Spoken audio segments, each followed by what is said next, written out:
Oh, I like it. I like what I see on my laptop. Ooh, who's this girl? It's over for you all. What's my locks form? Hey, hey, hey. See, you guys, I did it. I finally did it. Starter locks installed, new character unlocked.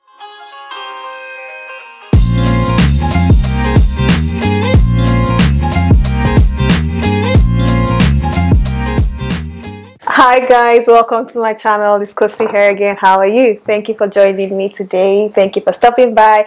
If you are a new subscriber, hey, welcome to the community. So good to have you. Thank you for deciding to join us. I hope you find the videos I post here helpful. And if you're a returning subscriber, hey, what's up? What do you do? I hope you've been keeping safe since my last upload. In celebration of Black History Month, which is February, I am embracing my natural hair. I've taken my natural hair journey one step further and have installed Microlocs. So I have joined the cool clique and I am loving it. So today's video, I'm going to talk to you guys about the journey so far, everything that I've learned about having Microlocs or locks in general, everything I've learned from when I decided to lock my hair, when I started researching, when I finally locked my hair. This is almost 3 weeks. Is it 3 weeks? Let me see. I did my installation 25th and 26th of January, and I'm filming on Valentine's Day, February 14th. And yeah, 2 weeks and a few days. So a little bit of background story. I had gone natural before, then I relaxed my hair again, and then I went natural again in 2019. So the first time I went natural, it was just peer pressure. I really don't know why I went natural. I think my sister went natural, and everyone else around me, my friends, many people that I knew were going natural. I think it was the new cool at the time. So I was like, okay, you know what, let's go natural. So I went natural. I did the big chop the first time. That was what, 2014. Let me open my Instagram. My Instagram always has receipts. So this was, trust me, I rocked my big chop. This was when I did the big chop in 2014, May of 2014. I rocked my big chop, and this is me again. This is my sister that went natural, that made me decide to go natural in 2014. And this is me rocking my big chop, and this is with my mom rocking my big chop. And this is me again when I was playing with the idea of locking my hair. I didn't lock it at this point, but I just thought to see what it would look like on me. And this is when my hair grew out here. I was rocking a mohawk, and I think that was the point where I kind of got tired. I wasn't too sure what I was going to do with my hair, so I decided, okay, yeah, I hadn't gotten tired yet. This is me again rocking the thing that looked like locks, and this is where my hair grew out a lot. It was a very strange period for me in my life because I had my braids on, I had my natural hair, and this was 2018. I think it was at this point I decided that I was tired because it seemed like my hair was no longer growing, and also I actually relaxed my hair here in 2019. Yeah, I relaxed my hair for my wedding in 2019, and then after I relaxed my hair in 2019, I moved to Canada, and I was never wearing my hair out. So I'm like, why exactly am I always relaxing my hair when I never wear it out? I never style it because the weather was cold and all of that stuff that was going on. So I think I left my hair. I relaxed my hair in 2019. I think 2020 I started transitioning again back to natural. And the only reason I was doing that from a place of experience. So I had gone natural. I understood what the natural hair journey was all about, and I had experience with understanding the kind of hair type I had and everything. So I didn't do a big chop anymore. I transitioned. 2020 January was the last time I ever relaxed my hair, and I started transitioning from there. And this is 2023 February, so it's basically 3 years ago that I started transitioning back to my natural hair. And again, I realized that even after I trimmed out the relaxed tips and I had only my natural hair, I was always wearing wigs, or I always had my hair in braids. So I'm like, why exactly do I always have wigs and braids when my natural hair was actually good? I think it was only summer months, and trust me, summer months are like what, 2 to 3 months and it's over, that I ever wore my hair out. So I started playing with the idea of locking my hair, because I'll go on Instagram, I'll go on TikTok, I'll see these cool pictures of girls that have like really nice sister locks, micro locks. Actually, I thought I was going to do sister lock. I'll come to that in a bit. So I'd concluded that I was going to do sister locks, but I still had this idea of, oh my god, if you have locks, it's unprofessional, it's going to make you look very unkept and all of that. So yeah, some of you know what I'm talking about, but I always had this false idea in my head that locks wouldn't look nice or look professional, and I do a corporate job, so I was not too sure how that would be perceived. So I started researching, I started asking questions, and I'd come to a conclusion that I was going to lock my hair, but not right now. I think I told myself that when I was about 40 or close to 40, I would then lock my hair. I felt like at that point in my life, I really owed nobody any explanation, so I can do whatever the hell I want to do with my hair. But when I realized that locking my hair here in Canada, I mean Calgary, Alberta, was going to be very expensive, I actually changed my mind. So I started looking for opportunities to lock my hair for a more affordable rate. Establishing sister locks in Canada, I mean Calgary, Alberta, cost nothing less than 1,700 Canadian dollars. How am I going to come out all that money to lock my hair?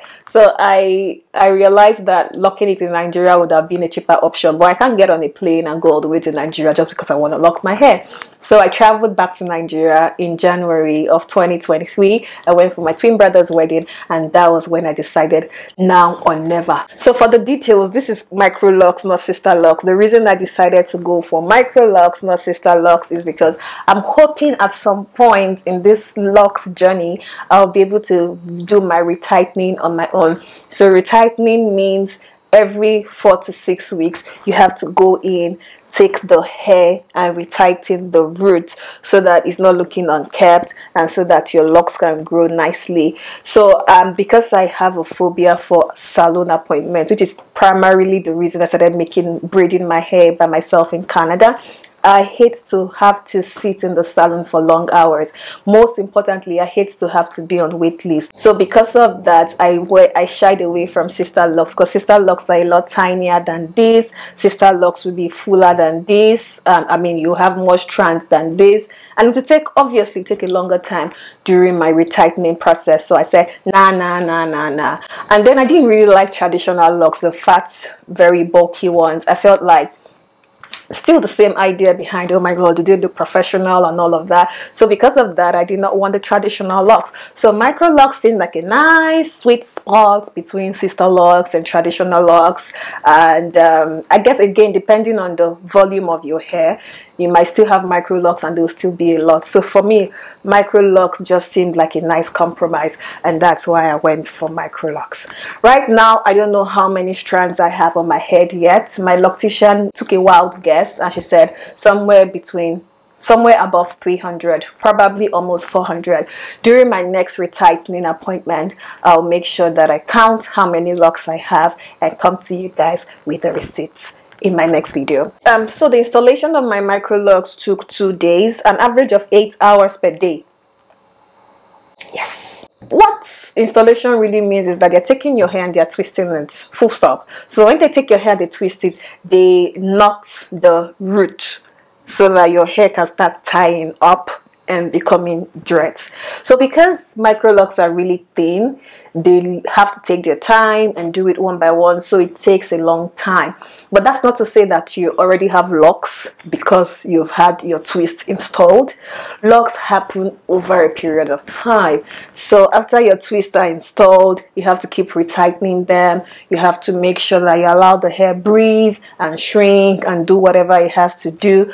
So they call the first 6 months the awkward stage, where your hair is still trying to form and it just looks awkward sometimes. I'm going to link videos here to show you what my hair looks like when I wake up in the morning. So after the period of 6 months, if you don't take down the twist, then the locking process actually begins. So that installation is not them installing locks, it's just the loctician installing twist, which then becomes locks over a period of time.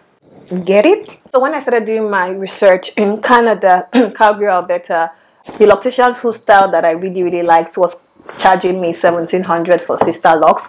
I believe micro locks would have been cheaper, but how much cheaper? 1,500, 1,400? That's still a lot of money.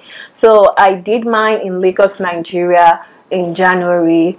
and places, golden places, is, I'm going to link her Instagram in the caption, in the description below, was the one who installed my Microlocs, and it charged me about 65k to install my starter locks. She's also a fellow lock sister, and she had first-hand information and advice on how to take care of my locks. I still reach out to her from time to time when I'm confused about certain things, and she also trained me on how to retie my locks when I'm ready to start retying my locks. So speaking about retying, she had told, my loctician had told me that based on the thickness of the locks that I'm hoping to achieve, that she advises me to do a 3-point rotation when I'm locking my hair. Do I know what that means yet? No.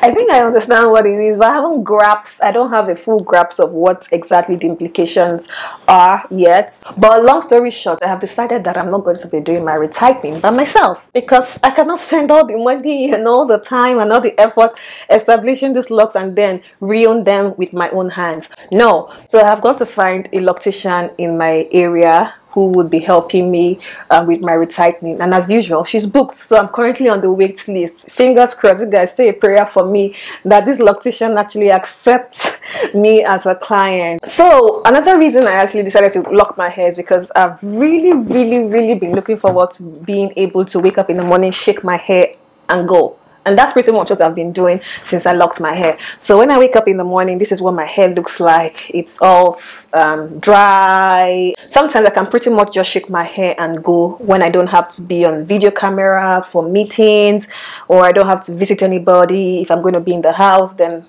you know, I can just do this and go. But she has said I need to spray water on my hair every day or once in 2 days. So what I do is I spray water on my hair, and then I go. Or on a day where I want to film, like today, I put my hair in chunky braids just to create some kind of curls, some kind of pattern that looks like this just before I film, or when I'm feeling like looking different. So I do that. My loctician says it's not healthy to do that too often, because you need to let the hair breathe. So this is what I do. I put them in chunky braids, I do my makeup, and then I take them out, and voila, this is how I style my hair. That's the only style that I've been doing so far since I locked my hair. I probably need to watch more YouTube videos, see what my fellow lock sisters are doing, and see what else I can do without over manipulating my hair. So I can also do this if I want. Not too bad. I thought putting my hair in a bun will make my head appear small, but it's not too bad. Are you currently considering locking your hair, and you're apprehensive, you're afraid, you're unsure? I'm not saying you should go and lock your hair. All I'm saying is that I'm going to be providing you with information so that you are informed and you can make informed decisions. So that brings me to the end of today's video. I hope you enjoyed it. Is there anything else that you'd like me to talk about with regards to my Microlocs and my lock journey and my routine and why I locked my hair? Leave me a comment in the comment section below. Let's continue the conversation. I'll be very happy to hear from you. So thanks for watching up to this point. You are the real MVP. If you enjoyed watching this video, do not forget to thumbs up, like the video. Do not forget to subscribe if you haven't subscribed. And do not forget to turn on the notification button so that you know when I have content like this again in the future. Okay? Till my next video, take care of yourself, stay safe, and always remember to be kind. Goodbye.